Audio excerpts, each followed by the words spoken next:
Tragedy in Las Vegas, just horrible.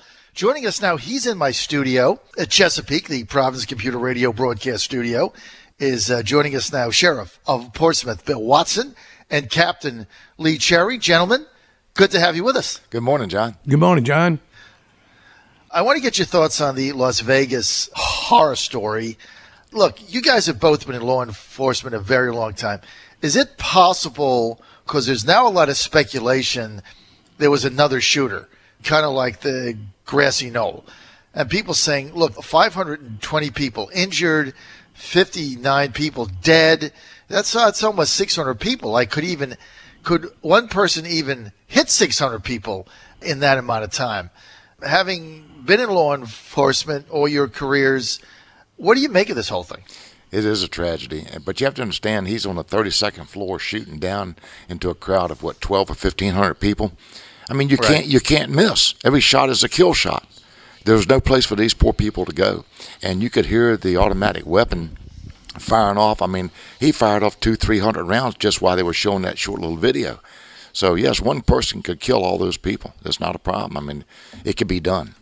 But, John, if you notice, the thing that got my attention was there were two windows that were knocked out, and they were some distance apart. And I wondered why the two windows, and they were spread such a distance away from each other.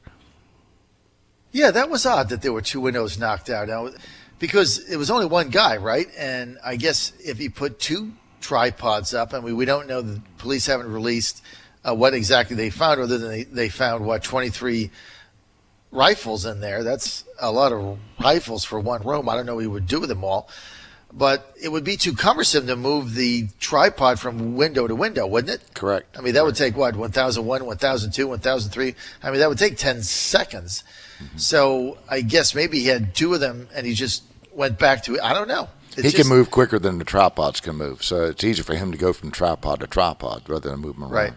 Right. So that's most likely what happened. But what's just a horrible... And, we had a lot of discussion earlier, Captain Lee and Sheriff Watson, about, okay, this guy had amassed 50 guns.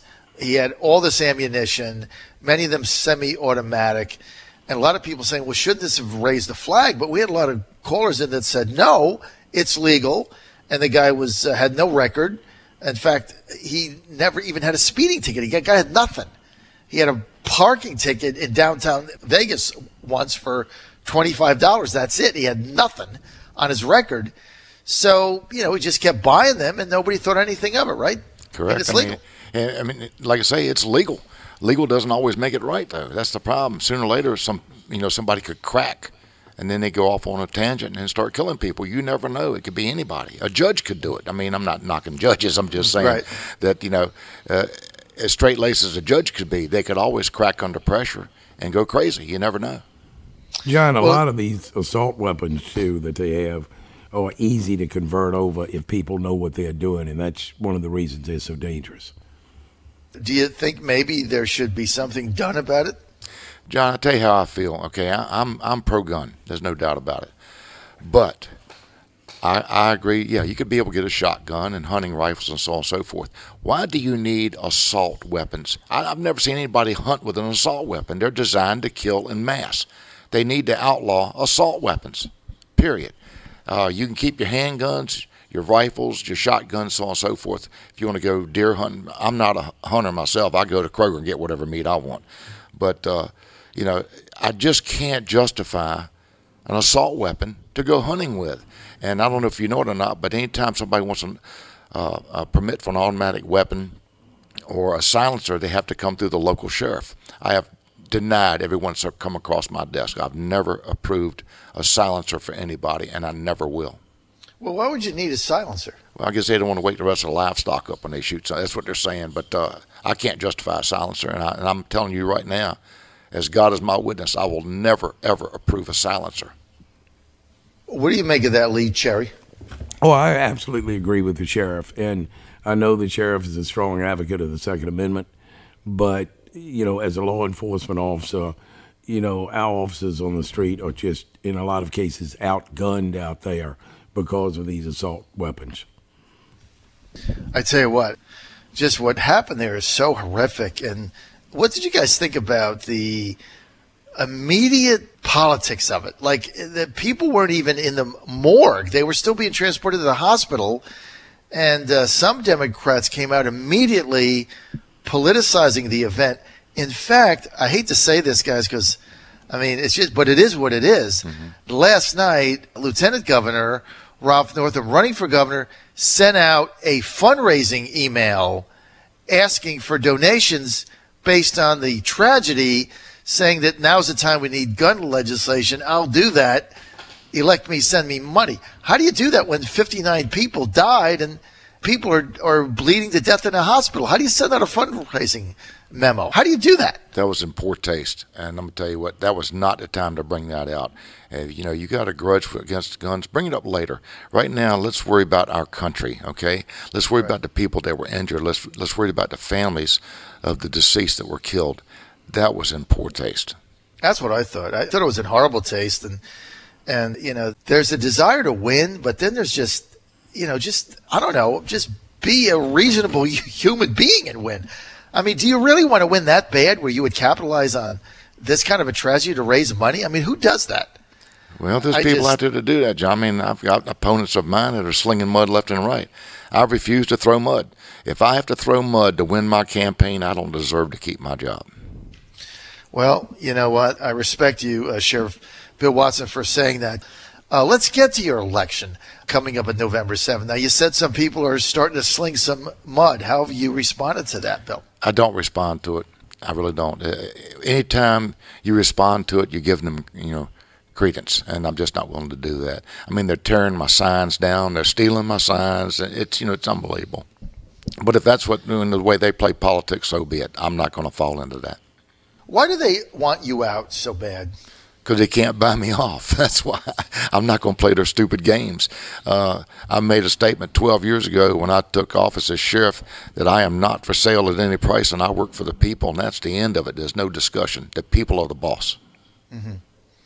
And so they just can't buy you off, and so they tried every which way to get you out, but now you're going to win again, I believe, and you know, you've done a fine job. There's nobody in Portsmouth that I've ever talked to that has criticized the job you've done. The criticism you get is from the establishment Democrats that don't like the fact that you don't do whatever they say.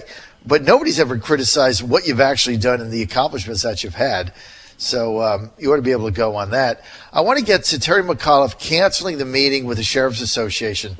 I think McAuliffe's been a pretty good governor. I've been talking about this for 2 days. I think he's brought jobs. He's been pretty good to law enforcement.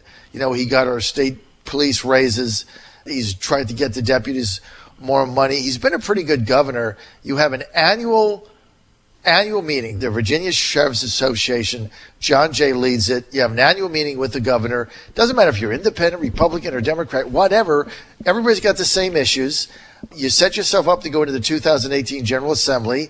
The governor is a critical ally, and you want to be able to tell the governor what your needs are and have a dialogue. You have an annual meeting, and the governor cancels it because too many sheriffs backed Ed Gillespie instead of his candidate.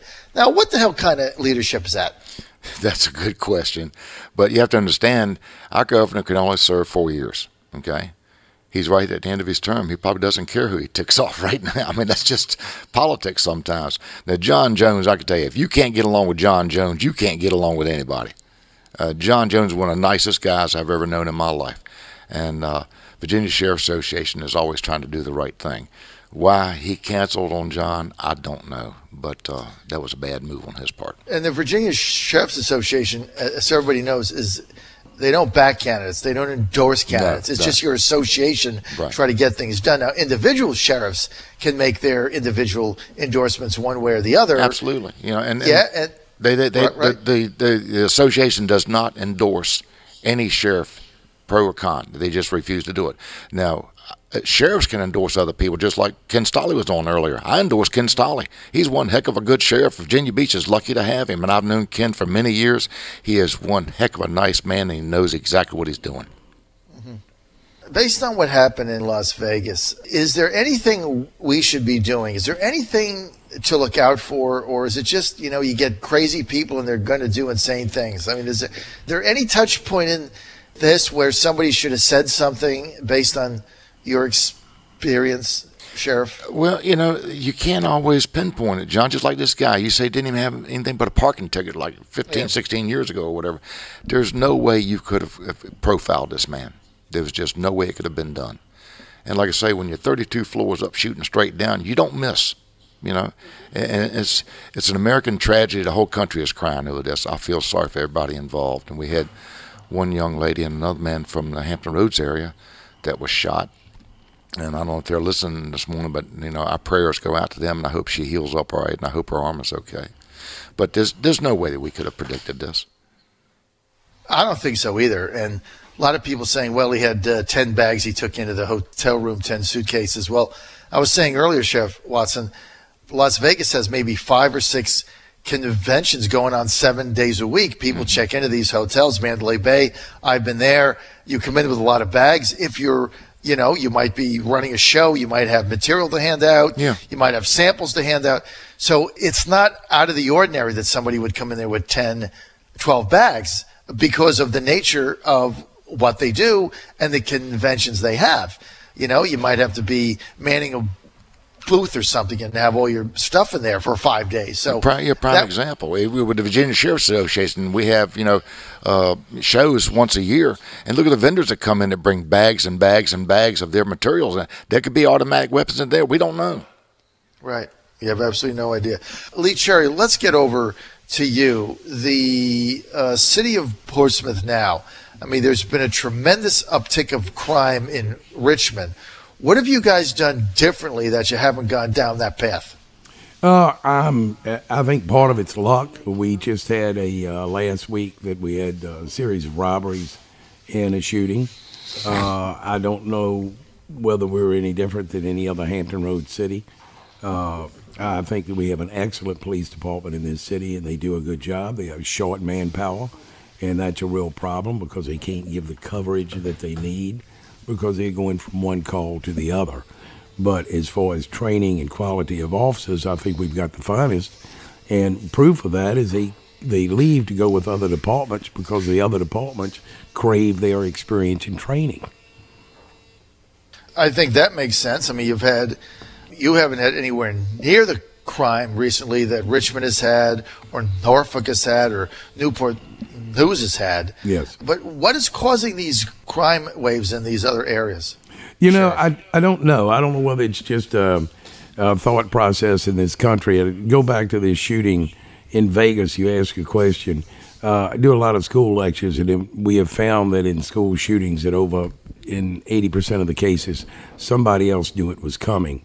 I would say to you that the public needs to be more vigilant on what they hear or the doubts that they may have, and we're going to need that as we go forward in the future.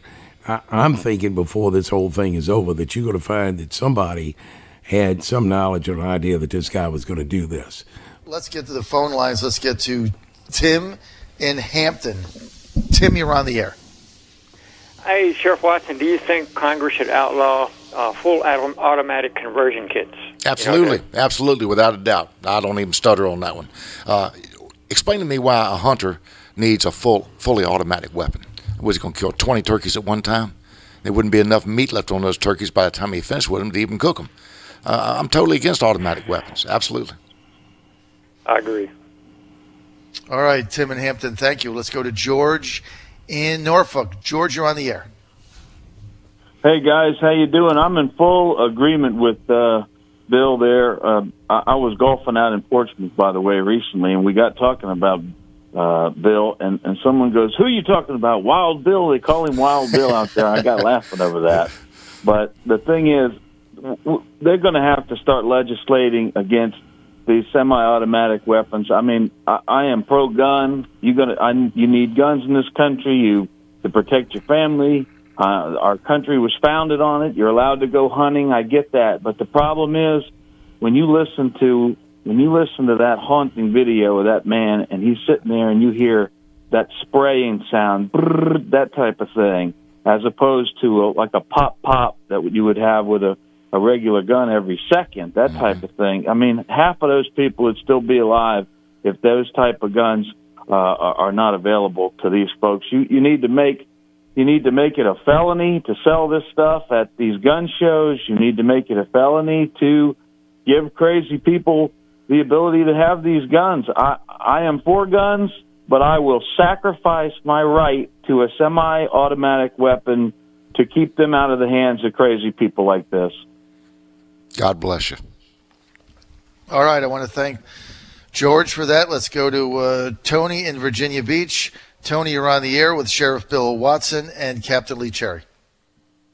Yes, sir. Sounds like to me that the NFL owners and players, rather than kneeling and disrespecting our flag, ought to start putting some money into the sheriff's departments, being that they are independent and can do so many things for the community. And it sounds like Sheriff Watson, I heard him last week on your show as well. Sounds like to me he is really doing a fine job in going into the schools and trying to turn some of these kids around and letting them know, what a life of crime is really all about and which way they should go. So these guys got all this money. They ought to put their money where their mouth is. I appreciate that comment. I can tell you that right now. But, I mean, it's true, though. The sheriffs, that's why they are elected, okay? They're not appointed like a police chief. We're elected by the people, and we work for the people. And some of these legislators don't understand that I don't work for them. I work for the everyday working man and woman out there that needs help.